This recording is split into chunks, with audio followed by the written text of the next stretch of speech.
Hi there, my name is Mr. Pete. I am a 4th grade teacher. I'm currently reading Chapter 2 of The City of Ember by Jean Duprow, and we are sort of getting to know our characters. We are in the exposition phase, where we're meeting our two main characters, Lena Mayfleet and Dune Harrow. Lena is heading off to her first job as messenger, her first day on the job. And we've gotten to know a little bit about her past, her friendship with Dune that used to be and isn't anymore, her granny who is a little bit feeble-minded, and her sister Poppy. Her parents have passed away. Her dad died of that coughing sickness, like another go-around of it. And her sister was born the day her mom died. Her mom died giving birth to Poppy. So Lena is just a young lady who, 12 years old, is now sort of running the family, which is kind of crazy when you stop and think about it. We also have a picture of this world with no light other than electricity, and it seems like everything's worn down. We're talking about furniture in the streets and refrigerators and things that aren't working anymore. And we know that they were only supposed to be there for a certain amount of time. And that time should have ended many, many years ago, 21 years ago or 41 years ago, depending on what you believe.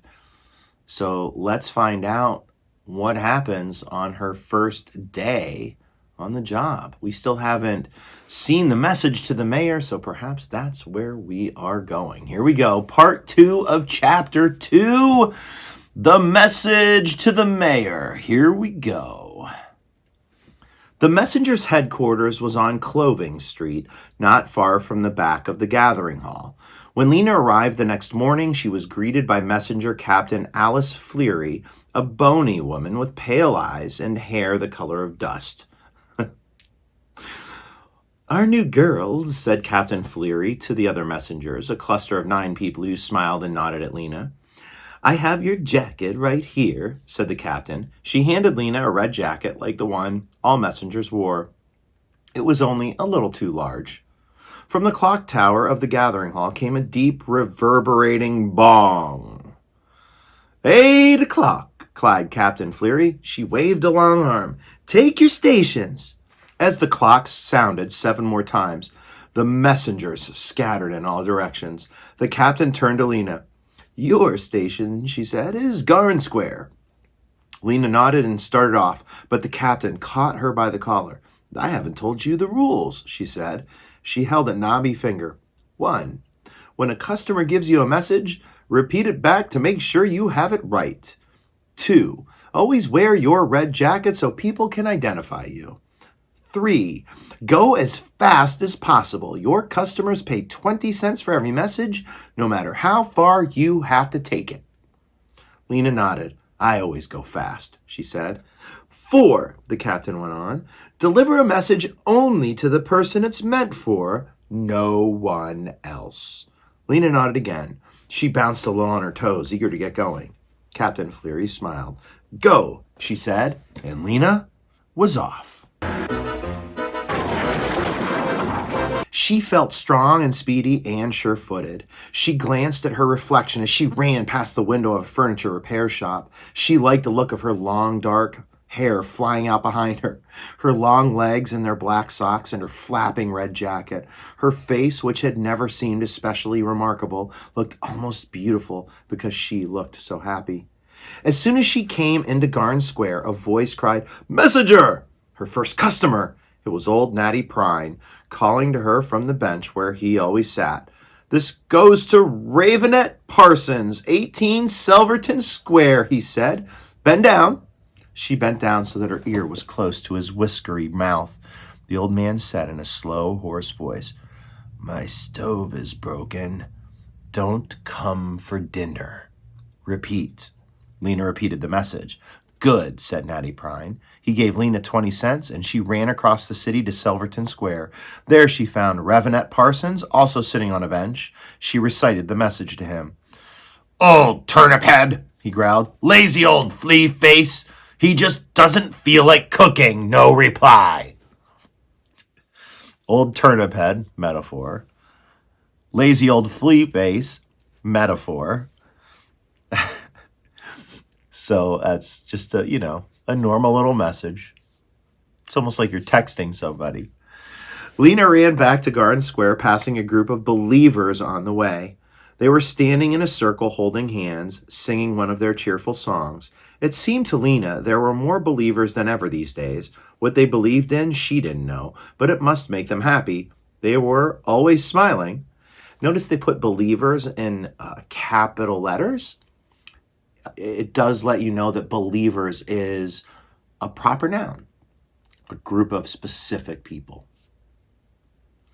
Her next customer turned out to be Mrs. Polster, the teacher of the fourth-year class. In Mrs. Polster's class, they memorized passages from the book of the City of Ember every week. Mrs. Polster had charts on the walls for everything, with everyone's name listed. If you did something right, she made a green dot by your name. If you did something wrong, she made a red dot. What you need to learn, children, she always said in a resonant, precise voice, is the difference between right and wrong in every area of life. And once you learn the difference, here she would stop and point to the class, and the class would finish the sentence, you must always choose the right. In every situation, Mrs. Polster knew what the right choice was. Now here was Mrs. Polster again, looming over Lena and pronouncing her message. To Anisette Lafronde, 39 Hum Street, as follows, she said. My confidence in you has been seriously diminished since I heard about the disreputable activities in which you engaged on Thursday last. Please repeat. It took Lena 3 tries to get this right. Uh-oh, a red dot for me, she said. Mrs. Polster did not seem to find this amusing. All right, so let's talk about Mrs. Polster. She seems to be one of those busybodies. I'm right, you're wrong, do it my way. And then I want you to highlight diminished. Diminished means to get less. So her confidence is getting less. Since she heard about the disreputable, highlight disreputable. Disreputable means you are doing something wrong. So a bad activity, so she thinks less of Anisette Lafronde. All right? And then, of course, Lena kept making mistakes and jokingly said, I get a red dot, and Mrs. Polster had none of that. Lena had 19 customers that first morning. Some of them had ordinary messages. I can't come on Tuesday. Buy a pound of potatoes on your way home. Please come and fix my front door. Others had messages that made no sense to her at all, like Mrs. Polster's, but it didn't matter. The wonderful part about being a messenger was not the messages, but the places she got to go. She could go into the houses of people she didn't know, in hidden alleyways, in little rooms in the backs of stores. In just a few hours, she discovered all kinds of strange and interesting things. For instance, Mrs. Sample, the mender, had to sleep on her couch because her entire bedroom, almost up to the ceiling, was crammed with clothes to be mended. Dr. Felinia Tower had the skeleton of a person hanging against her living room wall. What? Its bones all held in place with black strings. I study it, she said when she saw Lena staring. I have to know how people are put together. At a house on Calloo Street, Lena delivered a message to a worried-looking man whose living room was completely dark. I'm saving on light bulbs, the man said. And when Lena took a message to the Can Cafe, she learned that on certain days, the back room was used as a meeting place for people who like to converse about great subjects, all capital. Do you think an invisible being is watching over us all the time? She heard someone ask. Perhaps, answered someone else. There was a long silence. And then again, perhaps not. All of it was interesting. She loved finding things out, and she loved running. And even by the end of the day, she wasn't tired. Running made her feel strong and big-hearted. It made her love the places she ran through and the people whose messages she delivered. She wished she could bring all of them the good news they so desperately wanted to hear. Late in the afternoon, a young man came up to her walking with a sort of sideway lurch. He was an odd-looking person. He had a very long neck with a bump in the middle, and teeth so big they looked as if they were trying to escape from his mouth. Personification. Hyperbole. His black, bushy hair stuck out from his head in untidy tufts. I have a message for the mayor. At the gathering hall, he said. He paused to let the importance of this be understood. The mayor, he said. Did you get that? I got it, said Lena. All right, listen carefully. Tell him delivery at 8 from Looper. Repeat it back. Delivery at 8 from Looper, Lena repeated. It was an easy message. All right, no answer required. He handed her 20 cents and she sprinted away. New character. We learned about a lot of other new characters. They're all minor characters. Highlight Looper. He's not a major character, but he is a character you need to know. The gathering hall occupied one entire side of Harkin Square, which was the city's central plaza. So notice these setting changes as you're kind of traveling through the map. I didn't tell you to write setting at the beginning of the chapter, but right now, just stop for a second. Maybe kind of watch where she's going, but note the gathering hall. Okay. The square was paved with stone. It had a few benches bolted to the ground here and there, as well as a couple of kiosks for notices. Wide steps led up to the gathering hall, and fat columns framed its big door. The mayor's office was in the gathering hall. So were the offices of the clerks, who kept track of which buildings had broken windows, what street lamps needed repair, and the number of people in the city. There was the office of the timekeeper, who was in charge of the town clock, and there were offices for the guards, who enforced the laws of Ember, now and then putting pickpockets or people who got in fights into the prison room, a small one-story structure with a sloping roof that jutted out from one side of the building. Lena ran up the steps and through the door into a broad hallway. On the left was a desk, and at the desk sat a guard. Barton Snowd, assistant guard, set a badge on his chest. He was a big man with wide shoulders, brawny arms, and a thick neck. Just like me, of course. Look at my thick. I don't have a thick neck. But his head looked as if it didn't belong to his body. It was small and round and topped with fuzz of extremely short hair. His lower jaw jutted out and moved a little from side to side as if he were chewing on something. When he saw Lena, his jaw stopped moving for a moment and his lips curled upward in a very small smile. Good day, he said. What business brings you here today?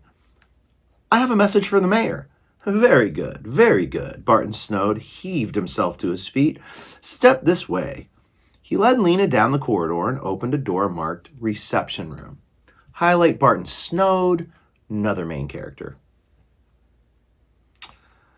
Wait here, please, he said. The mayor is in his basement office on a private business, but he will be up shortly. Lena went inside. I'll notify the mayor, said Barton Snowd. Please have a seat. The mayor will be right with you, or pretty soon. He left, closing the door behind him. A second later, the door opened again, and the guard's small, fuzzy head reappeared. What is the message? He asked. I have to give it to the mayor in person, said Lena. Of course, said the guard. The door closed again. He doesn't seem very sure about things, Lena thought. Maybe he's new at his job. The reception room was shabby. Again, more with Ember, everything seemed shabby. But Lena could tell that it had once been impressive. The walls were dark red with brownish patches where the paint was peeling away. In the right-hand wall was a closed door. An ugly brown carpet lay on the floor, and on it stood a large armchair covered in itchy-looking red material and several smaller chairs. A small table held a teapot and some cups, and a larger table in the middle of the room displayed a copy of the Book of the City of Ember lying open, as if someone were going to read from it. Portraits of all the mayors of the city since the beginning of time hung on the walls, staring solemnly from behind pieces of old window glass. Lena sat in the big armchair and waited. No one came. She got up and wandered around the room. She bent over the Book of the City of Ember and read a few sentences.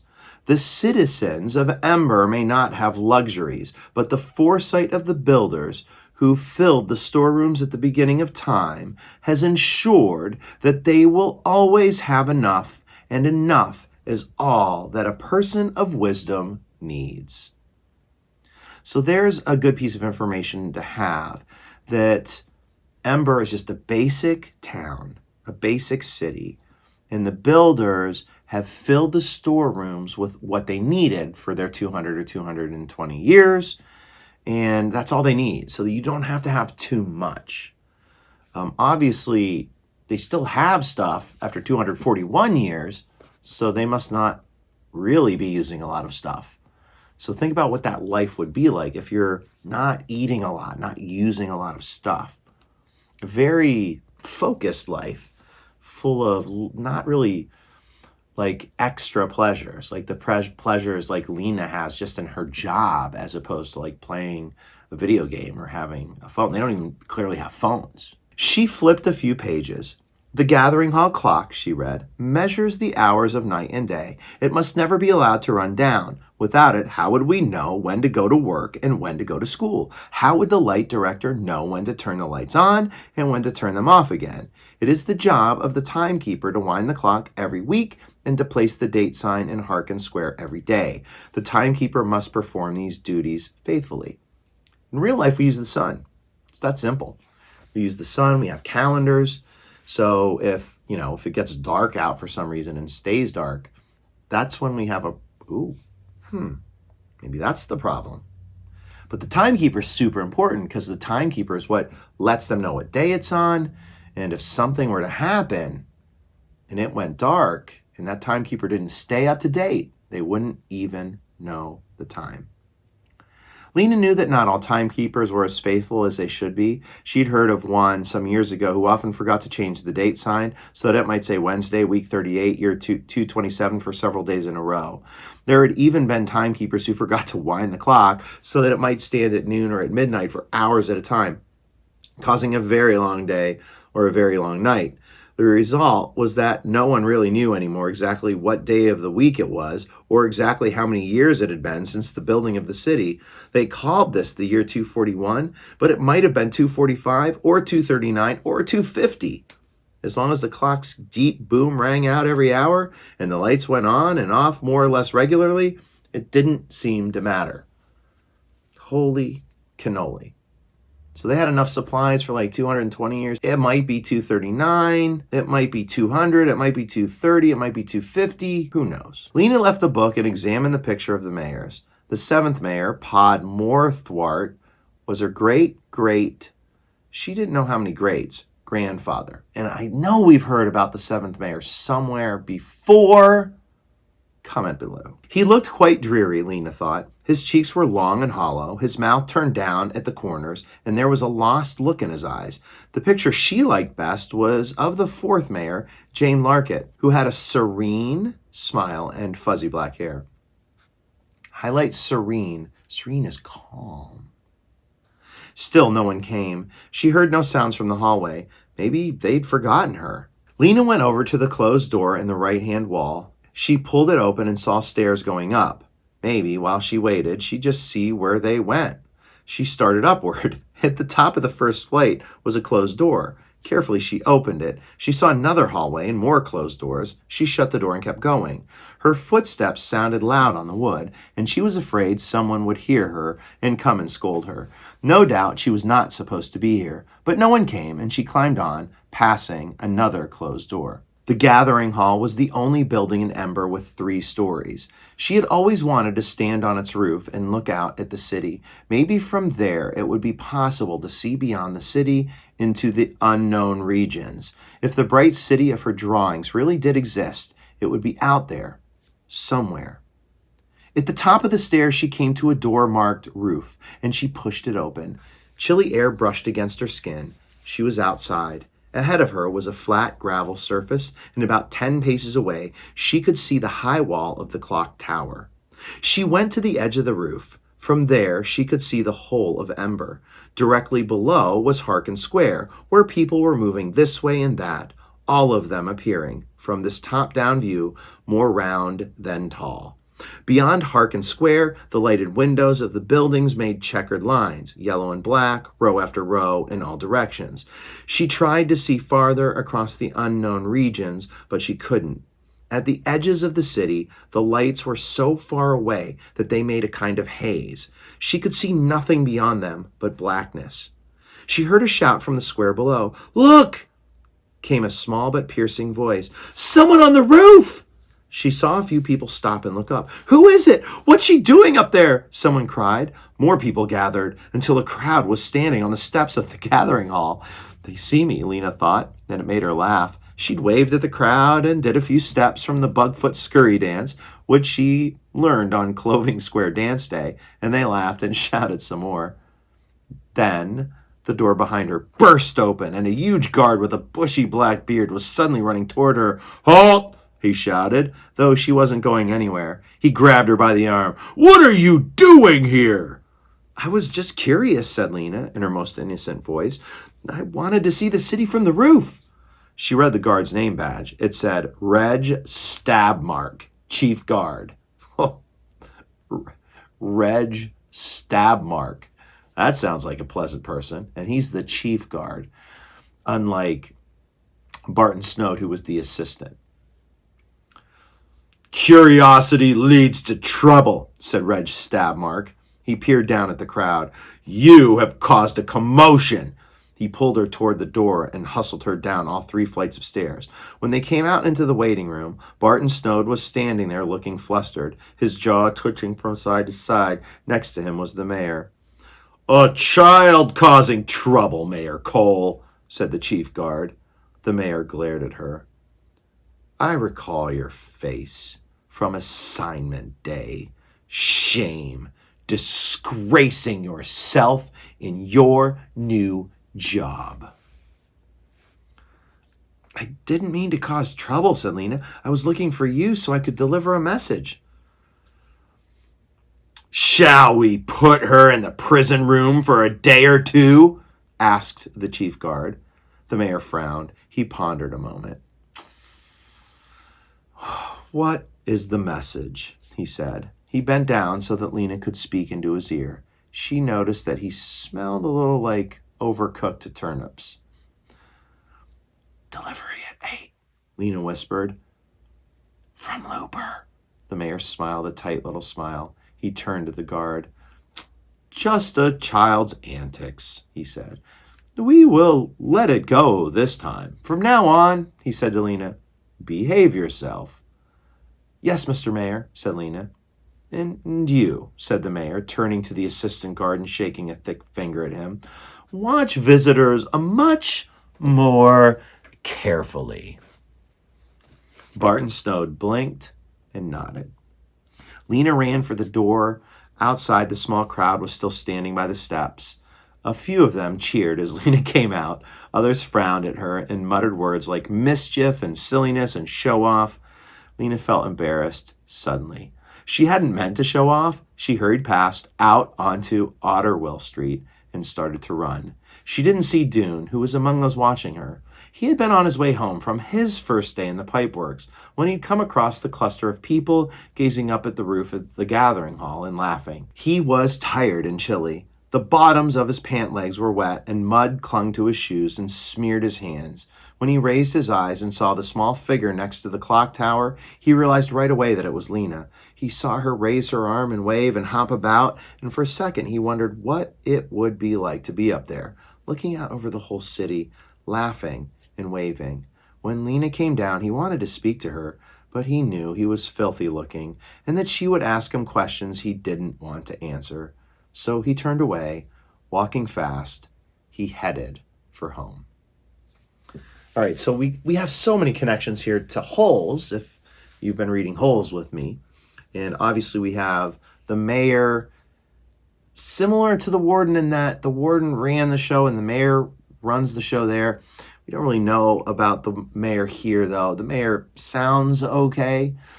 We have these guards who sort of feel like our camp counselors, Mr. Sir, who would be our chief guard, and Mr. Pendansky, who would be a little like Barton Snode. But of course, they're not, connect. We don't really know anything about these guys either. They just are connections on a very surface level until we can learn more about them, if we learn more about them. But you should highlight them all. We definitely need to note them as characters. So she does deliver this message to the mayor It does seem to me like this might be a message that we want to remember. And Lena is done with her first day. It's interesting that at the end of this chapter, we get a little bit from Dune. It switches completely. And we get Dune's perspective of her being up there and wishing that he could have been the one up there. He wants to talk to Lena. Remember, they used to be friends, but they really aren't anymore. But he doesn't, because he doesn't want to answer any questions about how he looks. So he moves off. The question you should be asking yourself right now is, what did Dune do that day? And what's going to happen in chapter 3 called Under Ember? Now, before we move on, please think about who's narrating this story. Is it first person, like coming from Lena, coming from Dune? Or is it third person, coming from a narrator? If it's third person, is it an all-knowing narrator? Do they know everything? Or is it a limited narrator who knows a little? Okay? Ponder that. Leave comments below. What do you think when you read this story? We will move to chapter 3 the next time we read. Please make sure you leave some comments. Please make sure you click subscribe if you haven't. Tell a friend, and have the friend tell a friend. Maybe have that friend tell a friend. Just tell a friend. Maybe bring them along for this awesome ride, for this awesome book. And leave comments below and click that like button and do all the things that help me out having these amazing conversations. All right. Thank you so much for reading. I will see you on the next page. Peace. Stay out of Ember. It seems like a weird place. I don't know. Maybe go there. Maybe you like weird places like me. Maybe I'll see you in Ember. Peace.